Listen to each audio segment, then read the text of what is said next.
And today's topics, or rather topic, is kilns. Kilns, and more kilns. And just to be clear, we don't pretend to be experts on said kilns, but we have a whole lot of real kiln experience. And for today, the guys are going to more or less just have a conversation on a high level of the kilns, lessons learned, different, pieces of equipment that they've got with the kilns, or, what they've just ran into over the past decade or so. And we'll definitely have another episode where there's specific techniques on specific kilns. So it won't be as much of a question and answer today as, like I said, more of a high level, the history of the kilns at Baltimore Fallen Lumber. I think we got some more people coming in. Good. Welcome. So yeah, to start us off, why don't you guys tell us what your first kiln was? Yeah, so we were just hitting on that as we were getting on here, is when we set out to mill material, we didn't quite realize what was involved in drying. And we literally just milled a shitload of logs with people that had sawmills that also didn't know how to dry. And we randomly, if I recall, we randomly put slabs up in the air of our warehouse during the summer. No, we put a bunch of walnut slabs up in the air in the winter because they were frozen. Oh yeah, that's right. Yeah. And because they were in the way. Yeah. To be very clear. They were on a trailer and it snowed and ice. They got wet and frozen. Yeah. Then we put them up in the air because we have 16 feet of height in the warehouse. So we put it up on what we called, like, I don't know, the storage area up on top, and it was warmer up there. That's why we put them up there to melt it. It was truly to melt it, to get it out of our way, and to also so that we could continue to conduct business, because we had this idea that, like, why not utilize these local trees, but yet we had no clue how to achieve it. And I remember the day that I got our first a legitimate moisture meter, the Delmhurst 2J2000, and we pulled them down because we were going to turn that space into something else. And I probed the slabs, and they were in the teens, and they were milled at 8/4. Yeah.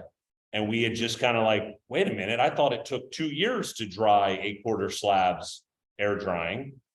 And we immediately called the first person we knew that wanted to buy them, because we just needed money. And we sold all of them but the best two. Yep. To a guy named Josh. Yep. Who bought them and sold them as a part of his retail business. And if I remember correctly, that is when we were like, we need to just be milling and drying slabs.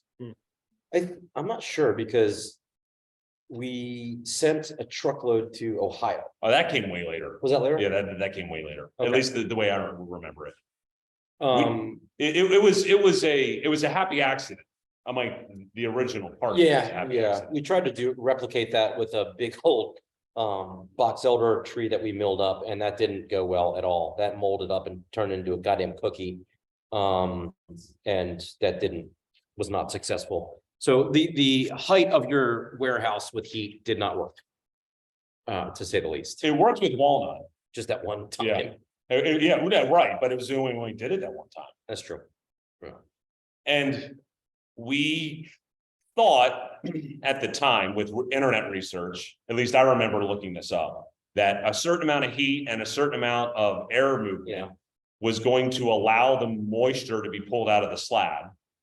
And that summer, or maybe it was the following summer, because this is a long journey, we took a 20-foot sea container and we painted it flat black and shoved it in the middle of a field on a farm, ran an extension cord to it With the dehumidifiers and fans in it. The dehumidifier came from Home Depot and the fans came from Amazon. And I burnt the shit out of my back crawling across the top. So Yeah. it was like 140 degrees in there, and I accidentally hit the metal.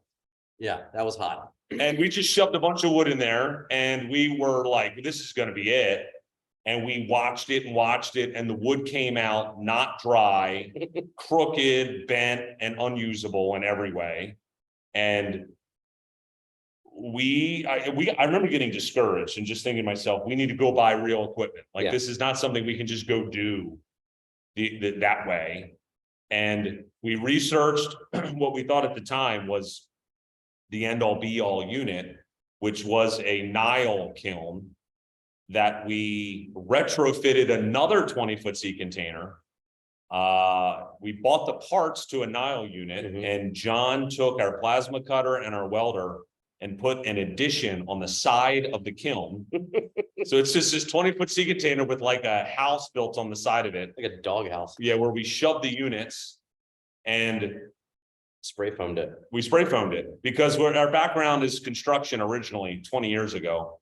Is we were into spray foam, closed cell and open cell foam. And John and I had a friend who literally came out on a very hot day. We picked the sea container up in the air and we coated the entire underside of the sea container with spray foam and the whole inside of the sea container with spray foam. And we put all the guts of this kiln, you know, John did all of it. I did none of it, to be very clear. I thought of a lot of it, but John actually acted on all of it. It sucked. And we played by what we thought were the rules. And we shoved wood in there and we jacked the heat up and we threw water in it. And we tried every version that we could recall at the time. Back up. We thought we were hot shit too, because we went to the NLHA class. Oh yeah, that's about kiln drying and yeah.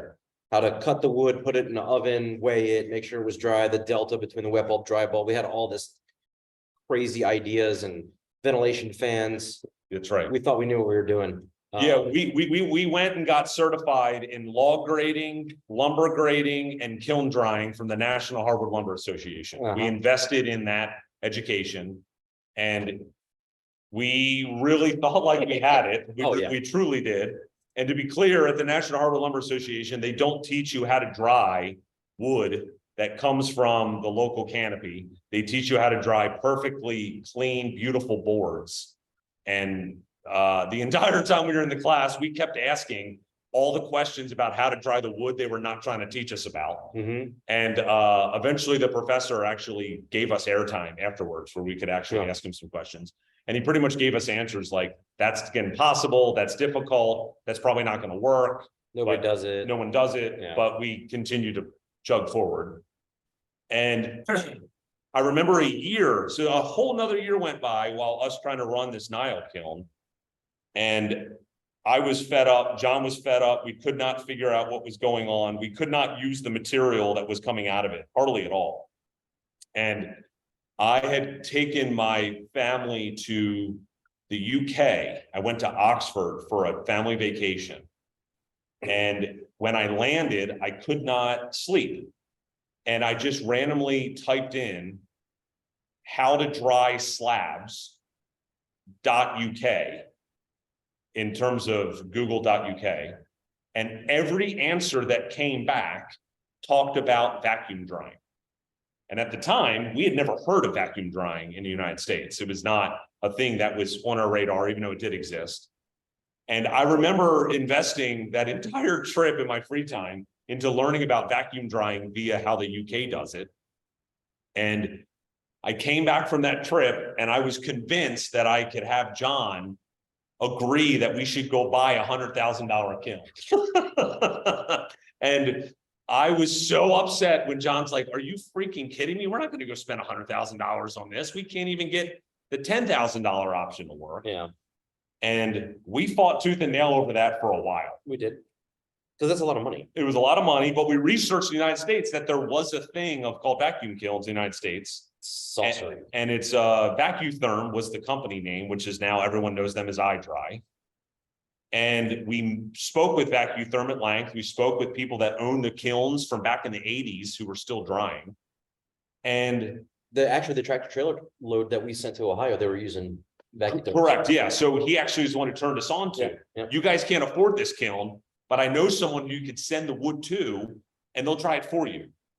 And we were like, oh, wow, let's go mill an entire tractor trailer load full of wood. And let's just ship it out and let's have them dry it. And then we bring it back and we'll sell it and it'll all make sense. So the first order went halfway decent. The wood came back and we sent all maple. John milled every maple tree we had into 8 and 10 quarter slabs. The wood came back, and it was a ton of money to do all the logistics and everything between. The wood came back and we started selling it. And they were like, oh, this works so well. Let's put a whole truckload of walnut. No, we did elm too, red elm. And we did elm at the same time. That's right. Yeah. And we got back the elm and the walnut, and the walnut was completely ruined. It was case hardened. It was case hardened. All of it. All of the material was case hardened. We built it into a job for a very large property management company called Cushman Wakefield. That didn't go so well. And we put it in their headquarters, and not shortly after it was installed in their headquarters, the entire thing split in half, right down the middle.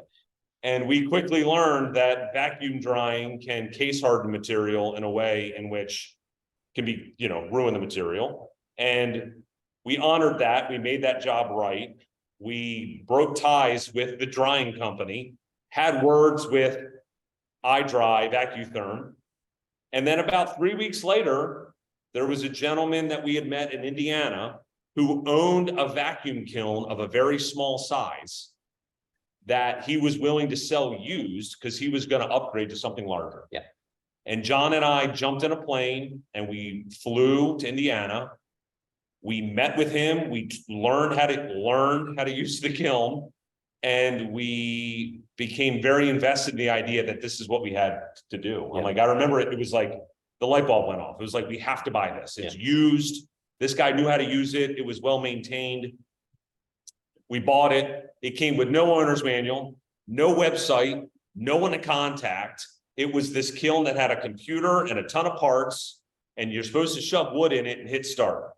Literally. And I'm sorry, which one was that, Paul? What kiln was that exactly? 1000. Yeah, the VP 1000, which was Vacutherm's smallest kiln that they made. Mm-hmm. It was their original design that started in 1982. You top load it. You don't. It loads like a bathtub. You put all the wood in from the top. There's aluminum plates that go in between them. People call them today plate dryers, and they operate under a strong vacuum with a rubber lid that puts pressure down on the wood.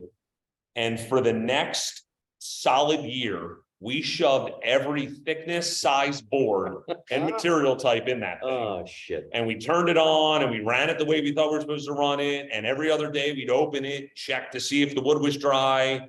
And we ruined so much wood in that kiln. Oh my God. Not to mention we had to drill a big hole at the end and put a temperature probe in there. Remember? Oh, that's right. Yeah. We had to Back then, drill like a 3/8 hole, yeah. like 8 inches deep, and shove a wire in there, because the original VP 1000 used an algorithm that measured the delta between the returning water from the plate dryers, Right. the condenser temperature, and then the actual wood temperature, and it figured out whether it was dry or not. And it had a whole schedule. I remember talking to them about schedules too. Like you could pick the species that was in there, and then you were literally supposed to just hit start and walk away. And then 10, 15 days later, you come back and it's supposed to be dry. And nothing could be further from the truth in that regard. I truly used to put my kids to bed at 9:30 at night, drive back to work to open the kiln to probe the wood, because it was 14 days or it was 10 days later. And I was checking the wood because I had to figure this out. John would come in the morning, do the same thing. We needed to know what was going on, but there was no book. There was no one to call. There was no one to do anything with. Yeah, we screwed a lot. So we started reaching out to people that own these kilns and started kind of realizing that it was not as easy as hitting start. And it took almost about a year and a half before we truly understood how we had fucked up thousands of dollars. Sorry for any children out there, that we screwed up that much lumber, because it was a lot of lumber. And if you want to know how to make Swiss cheese out of white oak, we can totally explain to you how to do that. Just send me an email. I'll give you the recipe. Because we figured out how you could literally read through a piece of white oak because it had so many holes in it. We can do the equally bad job on walnut too. If you want us to. We should advertise that. So it sounds like a lot of trial and error, a lot of natural running into what you guys need and what you can afford as a business, what you're willing to spend for others to offer services, right?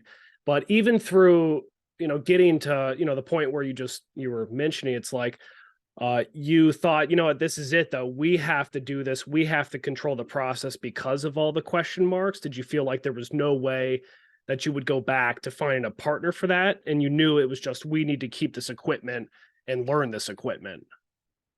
I think there's a multifaceted answer there, not the least of which is I'm going to speak for myself, and I know this does hold true for Paul. We're kind of control freaks, and to cut the ties and allow and to trust somebody else to do the job that you want them to do is difficult. And you give them one shot, they screw it up, then you're not going to do it again, and you kind of lose faith in people. And then you think, shit, I can figure it out. Like if so-and-so out in Ohio, who's got all these big machines, is making money doing this and say that he's doing it right, but he's not, we can figure this out. And it's just, we're too stubborn, too bullheaded, and cheap, to be honest with you. It's expensive to rent a tractor trailer, send a whole 10,000 board feet out there, and then you have to truck it back. Plus you have to pay the board footage cost to dry the stuff in their kilns. It just really didn't make fiscal sense to do it. So it was also, we invested all this money into these kilns. In the machines, like we were on our third kiln. The first one, dehumidifier with fans from Amazon. I think that was like a $500 expense. The next kiln, we spent about 10 or 12 grand between all the parts and the sea container, the foam. And then we just bought $100,000 kiln that was used. And we were into a lot of time, a lot of money, a lot of wood. And it was like, we are not going to let this get us. And we don't like to lose. It was like, we have invested way too much to just walk away from all of this. Well, with the vacuum or the 1000, at what point did you think, oh, I think we got this figured out, even for a certain species? Or We said that, even a year and a half. It took a year and a half. It took a year and a half. After a year and a half. Yeah. Last kiln. So that was almost a 3-year journey, maybe even more, from the first one to then. Yeah. And then what happened after that? You said, you know what? Why stop on the third? Well, third one's the charm. No, that's a good question, because it was, man, it's actually, honestly, the answer to that is it turned into a volume answer. Yeah, quantity. We could only do so much. We can only do 1,000 board feet in that thing, and we needed to dry more. We were milling more. We had more storage. And actually, interestingly enough, the opportunity arose in the complex where we are, to take over one of the sleeves that was here. Yeah. And we didn't want to just rent that for storage. We needed to do something with it to make it generate some revenue. And the as stupid as this is, we're like, you know what, we're already in the hole. Let's go in for another 75, 80 grand and buy another one. And that's when we bought the first iDrive. Yeah. And which iDrive was that? That's the one we call Black Betty, the iDrive Plus. Yeah. Yep. iDrive Plus. And was there a particular reason, same with why you were getting a kiln in the first place? Was it the amount of wood that you could dry in that iDrive? Was it the technology of it? Was it just the space that you had? Or Yes. And the other reason for that was it was a hell of a lot cheaper than the plate dryers that they have now. Okay. Could not afford the plate dryers. They're upwards of $250,000 and up. So you're already in the hole for a lot of money. You don't really want to take that leap to do it again, unless you can really prove it. So we kind of bought it as a proof of theory, proof of concept, and that's what we did. Those are the steps we took, and it actually turned out to be a very fruitful investment for us. And we did prove the concept, so it made us a lot more comfortable in taking the next leap, which was to buy another one, another iDrive. So, once you realize that you can do it, and then again, it turns into, every time you expand a business, you create a bottleneck somewhere, and we're really good at that. So we like to create bottlenecks, and, we started milling more, so we had to dry more. We started drying more, but that in turn allowed us to mill more because we had more storage. So the real true bottleneck was drying the material. So we had to, take the appropriate step to keep the business growing. And that was the next logical step. From a technical standpoint, we also had realized that not all kilns are designed to dry all woods. Ain't that the truth? And that's not clearly labeled anywhere. Unfortunately, But because white oak and walnut in our region was very prevalent, white oak is the Maryland tree. And walnut is, everyone knows, fantastic wood for a lot of reasons. Plate dryers don't work necessarily in the way in which they're described. Don't mind me. To the idea that the technology of an iDry Plus operates different than the technology of a plate dryer. And we had realized that drying thick wood required a different process. And we wanted to, as a part of the proof of concept, was to kind of live through that to see exactly what that result is, realizing that we were going to get dry wood, but to understand, well, wait a minute, let's dry thinner, more easier to dry material in this kiln and dry harder, thicker material to dry in this kiln. And maybe we've got the magic recipe that will get us to a result in which we can have more board footage that we can rely on to sell into our products. And it was the proof of concept on all those fronts. Yeah. And then we got a second one. And it was like, oh, we can have both of these. One's a white oak kiln, one's a walnut kiln, and the original kiln becomes On demand. Bro. yeah, on demand drying. And then we used our original DH kiln, the one that we made out of the sea container with spray foam. We decided to use that as a pre-dryer. We decided to try and rush Mother Nature in a way where we put the, I guess, the atmosphere in which you would want wood to dry in on a good day in terms of air drying. We turned that kiln on to achieve that perfect day year round so that we could facilitate faster air drying. And that had a whole lot to prove. And it does work. We still use it to this day in that way. And if we had more sea containers and more space, we'd probably have more of them, because pre-drying is a very important part in drying more difficult woods. But it's been a labor of love and a labor of learning, because it has been, there's no manual. And as much as they talk about, that doesn't matter the kiln manufacturer. You put the wood in, it's this species, turn this button on, jack up the heat, wet bulb, dry bulb, this vacuum pressure, this condenser pressure, whatever it may be. It's easy. None of it is. And reactionary material, or fallen lumber as we call it, carbon smart wood is the end product, but it's all fallen trees. And this is materials everyone knows on this call is coming from a place where the lumber industry doesn't want it because it's difficult to mill, it's difficult to dry, and it's difficult to sell. But the reality is, it's just a perception. It's actually, there's just a different way to mill it, a different way to dry it, a different way to sell it. And it's a matter of threading that needle and utilizing kilns and milling techniques and this proof of concept strategy that we've been working on for the past decade plus to really make sense of it, to have it be successful. That's also called throwing money away. So Lots of money, lots of money. But like I said, labor of love. Yeah. Well, I like that, the proof of concept. Is that what you called it, Paul? yeah, That's what John calls Yeah, it. yeah, I like that. And so we're at the hour, but you guys have a new kiln coming. Can you tell me what that kiln is, and is it the last one?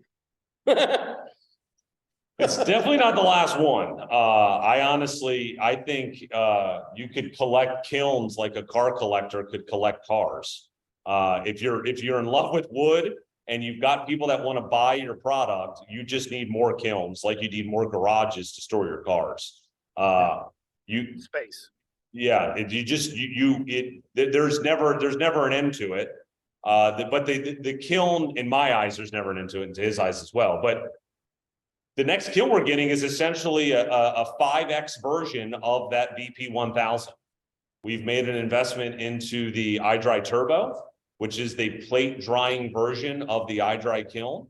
And we are actively pumping red oak and poplar through it is the game plan. We're currently getting that lumber on sticks now. And the goal is to dry about 15 to 20,000 board feet a month on top of the current 15 to 20,000 we're already drying, because there's that level of demand out there for people that are wanting to utilize fallen material that we call carbon smart wood. So that 15 to 20 is additional. That's just with that one new kiln. Correct. Yeah. Yeah. Wow. Yeah. So keep in mind, I mean, I didn't realize when we started this whole journey, the importance of actually drying wood. I came from a construction background, and you slam deck boards together as tight as you can because they shrink. And you get a gap for your deck or whatever. And I had no idea that this shit needed to be dry. And I don't know when that light bulb moment was. I was having a conversation with somebody. I don't even remember when it was, but I was like, wow, you can't use it if it's not dry. So I don't want to understate the importance of doing it correctly and making sure that you have a good functional quality product that comes out of the other end, because it's the most important part, one of the most important parts of this whole thing, because you can't do shit with a crooked board. So to be able to do it right, and the lessons that we've learned, it has been super important, and it's been a very worthwhile investment in everything that we've done. But before anybody out there, get our email from Chris or Sophia or whomever. Before you buy a kiln, give us a call, because I got some pointers. And if they do end up being eye dries, I'm happy to talk to you about them, the pluses, the minuses, the goods, the bads. It has required some maintenance. They haven't been perfect. And there's some things that I would pick apart on them, but I do think that they've done well for us. Just wanted to say that. The other thing I want to throw out, and that was a very good point, John, but the one thing we haven't talked about, and this is kind of a teaser for another fireside chat with Between Two Slabs, is the importance of air drying actually means more than everything we just said. Yeah. And that took a decade to figure out. Stick it right, stack it right. And there's a lot to that I don't think people appreciate in the conversation of drying. And I think that's something that we'd love to talk with people about in the future, because you can make money from selling a kiln. It's really difficult to make money from explaining to someone how to stack lumber and where to stack it and why you're stacking it that way. So I think there's elements to kiln drying that is really important to know, but air drying is actually an important spot to discuss it in the future. So to be continued. I like that. I think that's a pretty obvious. Another separate episode is just air drying, right? I mean, the individual species, etc. But also, not only did we get a new episode idea out of that, but also our first T-shirt, which is "Stick it right, stack it right." Sweep it. No, it's mill it, sweep it, stick it, stack it, track it. Wait. Is that Okay, what great. it is? Wait. Well, no. No. Awesome. Stick, Well, stack it, no, mill it. Sweep it, wax it, stick it, stack it, track it. Yeah, there we go. Yeah, that's all it. these T-shirts available on the landing page for Between Two Slabs. Mill it, sweep it, stick it. Never. On that note, we thank everybody for joining again for our first episode of Between Two Slabs. Thank you again to Paul and John, everybody for coming. And we will be sending out an email with a survey, and we'd appreciate your feedback on the episode, thoughts, questions. Again, before you buy a kiln, right? Don't forget, let us know. If you fill out the survey or give us feedback, we will give you the cocktail recipes of this episode. So please do. Cheers to that. Good on. Thanks everyone for logging in. Thanks, Really, guys. this is Yeah, great. thank you, everybody.